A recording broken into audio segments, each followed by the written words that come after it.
اللہ نے فرمایا یہ کتاب لے لو, اب اس سے گائیڈنس چاہتے ہو, یہ تمہارے لیے ہدن بنے گی, لیکن پہلی ایک پری ریکوزٹ اور شرط ہے, تم اس کتاب کو تھامو گے, اس کو ہدایت نامہ بناؤ گے, یہ تمہارے لیے ہدن بنے گی, ایک گائیڈنس ٹو جنہ بنے گی, روڈ میپ فار جنہ بنے گی, لیکن پہلی شرط اور پہلی پری ریکوزٹ کیا؟ لا ریب فیہ, اس میں شک نہ کرنا. مشرکین مکہ تو شک کرتے تھے نا, ان کو کہا جا رہا ہے, مشرکین مکہ کو مخاطب کیا جا رہا ہے, وہ کہتے تھے کہ یہ اللہ کا کلام ہی نہیں ہے, نعوذ باللہ ثم نعوذ باللہ من ذالک. نبی صلی اللہ علیہ وسلم راتوں کو جاتے ہیں اہل کتاب کے غلاموں کے پاس اور عبرانی کو کنورٹ کر کے ٹرانسلیٹ کر کے عربی بنا کے پیش کر دیتے ہیں, نعوذ باللہ من گھڑتے ہیں. ان کو تو شک یہ تھا کہ یہ اللہ کا کلام ہی نہیں, نعوذ باللہ یہ من گھڑت ہے. ان کو مخاطب کر کے کہا جا رہا ہے کہ یہ شک شبہ نکال دو. لیکن کیا صرف ان کو کہا جا رہا ہے؟ قرآن کیا مکہ کے دور کے لوگوں کے لیے تھا, بعد کے لوگوں کے لیے نہیں؟ قرآن تو قیامت تک کے لوگوں کے لیے. ہمیں پھر یہ لا ریب کیا کہہ رہا ہے؟ ہمیں ہمارے تعلق بالقرآن میں ہدایت کے لیے لا ریب شک نہ کرنا کیا سمجھا رہا ہے؟ میں آپ کو بتاؤں, ہر دور میں,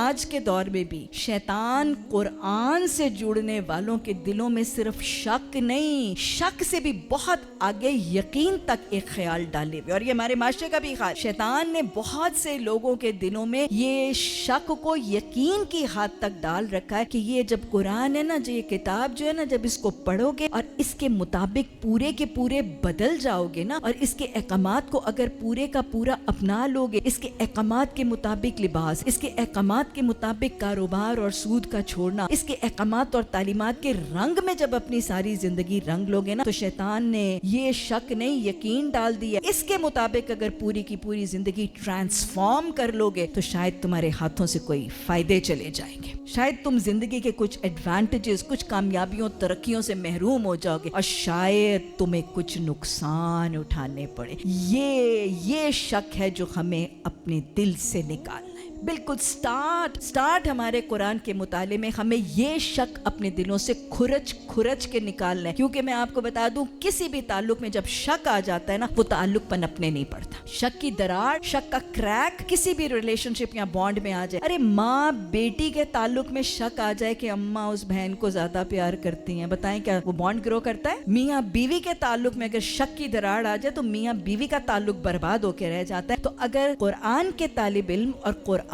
کے تعلق میں اگر شک کی دراڑ آ گئی تو پھر یہ تعلق پنپنے نہیں پائے گا, یہ تعلق سٹرونگ نہیں ہوگا. تو یہ تعلق اگر مضبوط کرنا چاہتے ہیں تو پھر آج ہی ابتدا میں اپنے دلوں میں سے شیطان کا ڈالا ہوا یہ وسوسہ کہ اس کو پورے کا پورا اپنانے کے بعد کوئی نقصان ہوگا یا کوئی فائدے چلے جائیں گے, یہ شک نکال لیجیے. ہاں جی, کچھ وقت دوں آپ کو شک نکالنے کے لیے, کچھ ٹائم دوں, نکالیں اپنے دلوں کو, کھرچیں, نکالے سارا شک. کیونکہ اگر شک نہیں نکلے گا کہانی نہیں آگے چل سکتی. نکل گیا شک؟ ہاتھ کھڑے کریں, کس کس کا شک نکل گیا؟ نکلا کہ نہیں نکلا؟ شک نکل گیا تو یہ ایمان لائیے کہ قرآن کو تھامنے سے کوئی نقصان نہیں ہوگا, قرآن کو اپنانے سے نقصان نہیں ہوگا, بلکہ وہ جو قرآن کو چھوڑیں گے وہ اولئک هم الخاسرون ہوں گے. اور قرآن کو تھامنے سے کوئی نفع ہاتھ سے نہیں جائے گا, بلکہ قرآن کو تھامنے والے اولئک هم المفلحون بن جائیں گے. اللہ ہمیں یہ نسخہ سمجھنے, یہ شکوک و شبہات کھرچنے اور تعلق بالقرآن کو پختگی سے تھامنے کی توفیق عطا فرما.